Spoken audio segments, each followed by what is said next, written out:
Assalamualaikum warahmatullahi wabarakatuh. Jumpa lagi sama aku, Ivon Margiati. Teman-teman, kali ini kita masih lanjut ya untuk belajar tentang materi seleksi kompetensi bidang untuk teman-teman yang daftar CPNS dan untuk kompetensi teknis bagi teman-teman yang daftar P3K Formasi Pustakawan di tahun 2024 ini. Kali ini aku bahas di part 2 untuk formasi pustakawan ahli dan pustakawan terampil. Jadi sebelumnya boleh aku saranin ke teman-teman, meskipun teman-teman daftarnya misal ya di pustakawan ahli, teman-teman wajib juga pelajarin kisi-kisi untuk formasi pustakawan terampil. Begitupun sebaliknya, buat teman-teman yang daftar di formasi pustakawan terampil, silahkan pelajarin juga untuk kisi-kisi pustakawan ahli. Karena banyak teman juga yang sharing ternyata itu memang soal-soal yang keluar tidak hanya sesuai dengan kisi-kisi yang ada atau yang diumumkan oleh Menpan RB. Jadi silahkan pelajarin semua. Untuk teman-teman yang daftar pustakawan ahli dan terampil, silahkan pelajarin bidang perpustakaan.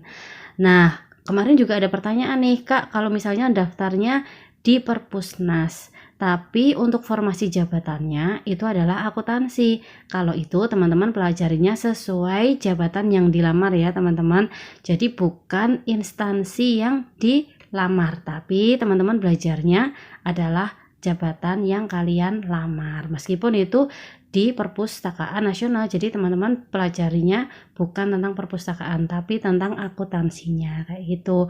Mungkin teman-teman bisa belajar juga nomenklatur dan peraturan-peraturan tentang instansi yang kalian lamar, karena memang pas aku tes dulu juga ada soal-soal tentang instansi yang kita lamar, seperti anggarannya berapa persen, terus peraturannya di instansi yang kita lamar itu seperti apa, tentang perpustakaan, tentang kearsipan, kayak gitu. Oke, langsung aja kita membahas tentang konten digital. Jadi banyak teman-teman yang kemarin sharing soal untuk P3K Pustakawan, banyak banget Kak Ivon tentang media sosial, tentang konten digital. Nah, kali ini aku pengen membahas, jadi tujuan konten digital itu memang pada umumnya tujuan utamanya adalah untuk promosi perpustakaan. Jadi kita bahas dulu pengertian tentang promosi adalah kegiatan komunikasi pemasaran yang bertujuan untuk menginformasikan, membujuk, dan mengingatkan calon konsumen tentang suatu produk atau jasa. Nah, di sini maksud dari konsumen itu adalah pemustaka ya teman-teman, dan produknya adalah layanan perpustakaan. Produknya adalah pemanfaatan koleksi yang ada di perpustakaan, pemanfaatan fasilitas yang ada di perpustakaan. Intinya promosi itu mempromosikan atau memberitahukan kepada masyarakat tentang semua yang ada di perpustakaan. Kemudian kita bahas juga tujuan pemasaran konten untuk perpustakaan. Aku kasih 3 ya teman-teman. Yang pertama, menarik kalangan pengguna jasa yang tepat sesuai dengan sasaran organisasi. Jadi kita tujuan untuk pemasaran konten ini adalah menarik pemustaka yang tepat nih teman-teman. Misalnya ketika kita bikin konten, kita pengen menarik kalangan remaja nih. Nah, kita bikin kontennya itu disesuaikan. Misalnya kita pakainya Instagram nih kalau remaja. Kalau untuk usia yang sekitar tahun 90-an atau 80-an ke atas, itu bisa pakai Facebook kayak gitu ya teman-teman. Kemudian yang kedua, melibatkan kalangan pengguna jasa untuk membangun kepercayaan, berinteraksi, dan ikut mempromosikan perpustakaan dan lembaga informasi. Jadi dalam pembuatan konten itu, teman-teman bisa melibatkan pemustaka nih untuk membangun kepercayaan dan bisa juga berinteraksi dengan media sosial yang kita miliki. Kemudian yang ketiga, mempertahankan audiens dengan menjadi sumber informasi dengan konten yang berguna dan menyenangkan bagi audiens. Kalau ini bisa dilakukan oleh teman-teman dengan memberikan konten-konten yang menyenangkan dan menarik perhatian audiens. Jadi dia akan sering membuka media sosial kita sehingga mereka akan tertarik dengan apa sih yang ada di perpustakaan itu. Nah, dari medsos kita bisa mendapatkan 3 tujuan ini ya teman-teman. Kemudian selanjutnya adalah jenis konten digital. Di sini ada 5 jenis konten digital. Yang pertama adalah teks. yaitu panjang teks tergantung karakteristik media. Jadi kalau untuk konten digital teks itu misalnya teman-teman memakai platform Instagram. Nah, di situ teman-teman promosinya konten digitalnya itu terdapat di captionnya. Nanti teman-teman posting foto, kemudian teman-teman jelasin tuh di deskripsi, di captionnya diberi teks tentang postingan yang teman-teman upload di Instagram. Nah, kayak gitu. Terus kemudian yang kedua ada audio, seperti podcast, lagu, musik latar, dan narasi dalam video. Ini bisa juga teman-teman ketika promosi lewat radio itu juga termasuk konten digital audio ya. Kemudian yang selanjutnya adalah gambar. Untuk gambar ini seperti foto, ilustrasi, tabel, kemudian materi visual lainnya yang tidak bergerak. Misal gambar, teman-teman bisa upload di konten digital kalian. Kemudian yang keempat ada video. Video ini adalah kumpulan gambar diam maupun bergerak yang menceritakan sesuatu. Jadi teman-teman juga bisa bikin konten dalam bentuk video yang bisa diupload di media sosial kalian. Kemudian yang kelima adalah kombinasi. Kalau ini kombinasi dari keempat format di atas, yaitu bisa kombinasi teks, audio, gambar, dan video. Nah, ini yang paling penting dari sebuah konten digital ya teman-teman adalah menjaga presensi atau keep presence, merupakan faktor penting untuk mempertahankan keterlibatan atau engagement dengan audiens. Karena itulah pengelola platform digital perlu menyiapkan jumlah konten yang memadai. Setiap platform sebaiknya aktif menampilkan konten baru secara rutin. Website dapat menampilkan konten baru setidaknya 1 kali di setiap pekan. Media sosial perlu diaktifkan secara harian atau setidaknya 3 minggu sekali melalui feed, story, atau fitur lainnya sesuai karakteristik platform yang digunakan. Jadi aku sempat pernah ikut diklat dari Perpusnas tentang promosi perpustakaan berbasis digital. Jadi di situ memang ada tuh teman-teman ketentuan kita harus upload berapa kali dalam seminggu, berapa kali dalam sehari, berapa kali dalam sebulan kayak gitu. Nah, itu tergantung platform yang kita gunakan. Misalnya kita menggunakan website. Nah, kalau website setidaknya di sini sudah kita bahas nih 1 kali di setiap pekan. Kemarin juga teman-teman ada yang sharing, ada yang dapat soal seperti ini ya teman-teman. Jadi harus upload berapa kali ketika kita menggunakan media sosial Instagram misal kayak gitu. Atau misal ketika kita menggunakan Instagram, kita setiap hari bisa update story atau setiap 3 hari sekali kita update postingan. Jadi untuk media sosial itu harus aktif ya teman-teman. Kemudian ini yang paling penting juga, nggak kalah pentingnya adalah SEO dan keyword.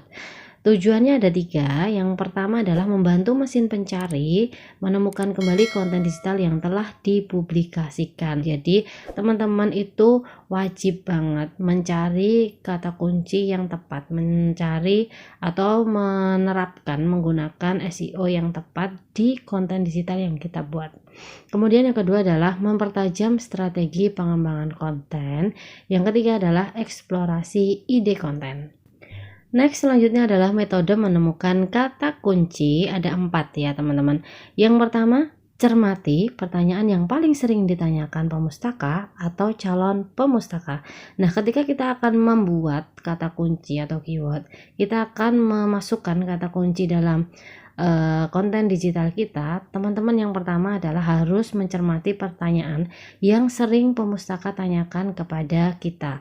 Nah, pertanyaan-pertanyaan itu silahkan dimasukkan dalam caption, dalam konten-konten digital, dalam deskripsi. Kalau YouTube boleh dimasukkan dalam deskripsi, misal di TikTok. Kalau Instagram caption tadi ya teman-teman, atau di Facebook silahkan di hashtag pertanyaan yang sering pemustaka tanyakan. Kemudian yang kedua, pelajari tren penggunaan istilah di organisasi induk, mitra, kompetitor, dan audien atau pemustaka yang berpengaruh.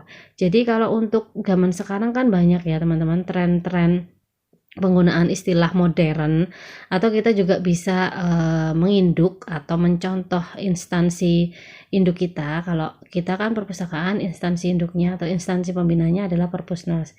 Kita juga bisa tuh mempelajari tren-tren yang ada di Perpusnas itu seperti apa. Kita bisa kasih hashtag Perpusnas di setiap konten kita. Jadi kata kunci itu nanti yang akan membawa pemustaka untuk membuka konten digital punya kita.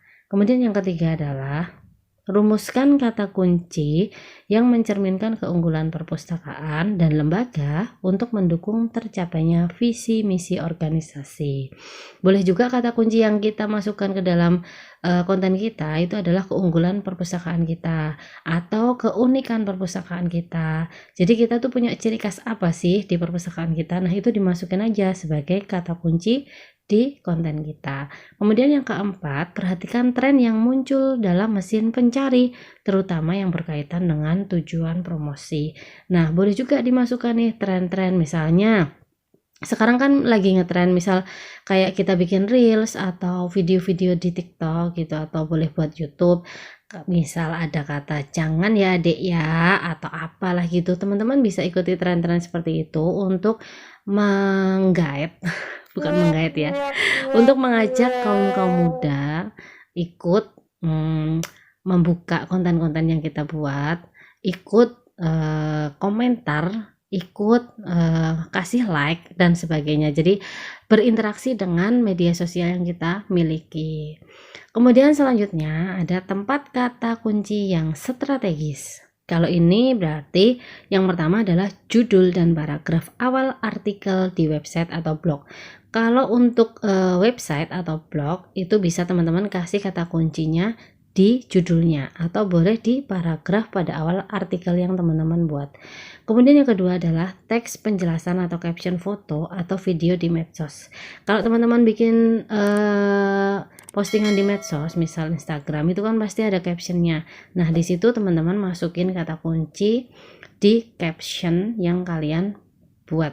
Jadi kata kuncinya harus kita tempatkan di posisi yang strategis. Misalnya di awal caption kita udah kasih tuh, di depan caption kita kasih kata kuncinya apa, kita mau posting itu kita bahas apa, kita pengen mempromosikan apa, kayak gitu kita jelasin di caption Instagram. Dan yang ketiga adalah hashtag atau tagar pada konten medsos yang ditempatkan di dalam atau setelah narasi dan caption. Hashtag sangat penting ya teman-teman untuk media sosial kita. Misalnya teman-teman bikin konten, kasih hashtag sesuai konten yang kalian buat. Misalnya kalau aku kan CPNS, tak kasih tuh hashtagnya CPNS, P3K tak kasih hashtagnya P3K, dan seterusnya, disesuaikan dengan konten yang kalian buat ya. Selanjutnya adalah tahapan pembuatan konten. Yang pertama adalah ideation, yaitu mencari ide, brainstorming, analisis tren, riset pasar, berdialog dengan target audience.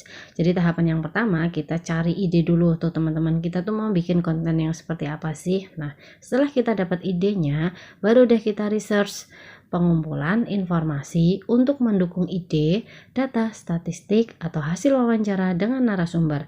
Setelah kita dapat ide, pastikan kita akan ngumpulin informasi tuh, bisa menggunakan data, bisa menggunakan statistik, atau wawancara dengan pemustaka. Kita searching tuh informasi-informasi yang berhubungan dengan konten yang akan kita buat.